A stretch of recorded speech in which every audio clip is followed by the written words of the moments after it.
یو ملګري تپوس کړی دی چې زه اکثر په لیبارټرۍ کې کار کړم، ما سره په لاس کې یا په جیب کې وینې یو بوتل پاتې شي، آیا دې سره بیا مونځ شي که نه؟ نو ورور جانه دا مسلم اصول دي د فقه، دې سره بالکل مونځ نشي. هغه که ستا په جیب کې داسې شیشه کې پروت په بل څه بوتل وغیره کې دې سره د ستا مونځ نشي. بل یو ملګري تپوس کړی دی چې زه په ذکر کړم په زړه کې یا په خوله باندې، دا جایز دی که نه؟ په زړه کې جایز دی، په خوله باندې نه دی جایز. وجه دا ده چې ته به غوږ دی دې ته به متوجه یې چې کوم وعظ او نصیحت روان دی، اذانه ته به متوجه یې، ځواب د اذانه به ورکړي. خو دا هم غلطه طریقه ده، ځکه چې انساني فطرت داسې دی چې په یې ټیم باندې دی یې شي ته متوجه کیدی شي، یا به ذکر ته متوجه یا به دی وعظ او نصیحت ته یا چې بل کوم محفل کې ناست هغې ته به متوجه. نو دې بنیاد باندې کوشش دا کړه چې ذکر ته بندوه، وعظ او نصیحت ته متوجه کږه.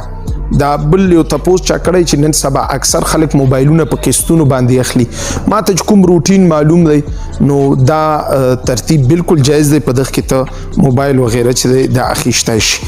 یو ملګري پکې تپوس دا کړی دی چې رنګ باندې کپړې ګندوي یا بل د مستری خانه کې ورکشاپ وغیره کې یا په کوم دا مزدور چې کار کوي په دې کپړو کې مونځ شي که نه؟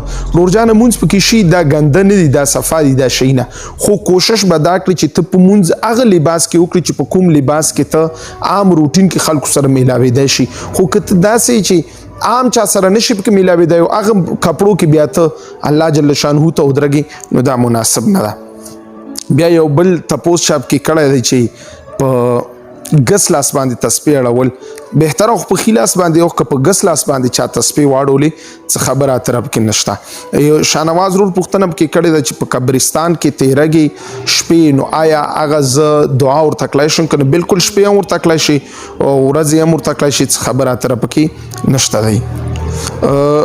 یو ورور تپوس کړی دی چې په آبادۍ باندې دا سپیلنی وغیره راچول دا څنګه دي؟ نو ورور جانه په شریعت کې خو څه جواز صورت خبره یې نشته، البته یو شی نظره کږي نو ښایسته وجې نه نظره کږي چې ښایسته وي، په هغې کې ته یو نقص راولي، یو نقص پکې پرېږدي په دې بنیاد باندې چې بد نظر په ونه لګي، نو دا بیا په دې بنیاد باندې چې دی جایز دی. یو ورور تپوس کړی دی چې زما په لوړګي کې هم کوري او په ښار کې ممي وغیره کې به زه به دغه کې زکات کوم ځای نه ادا کوم؟ ورور جانه کوم شی چې د ستا خرڅوني یا څه شي نه د ستا آمدني تا باندې د هغه شي زکات چې دی لازم دی.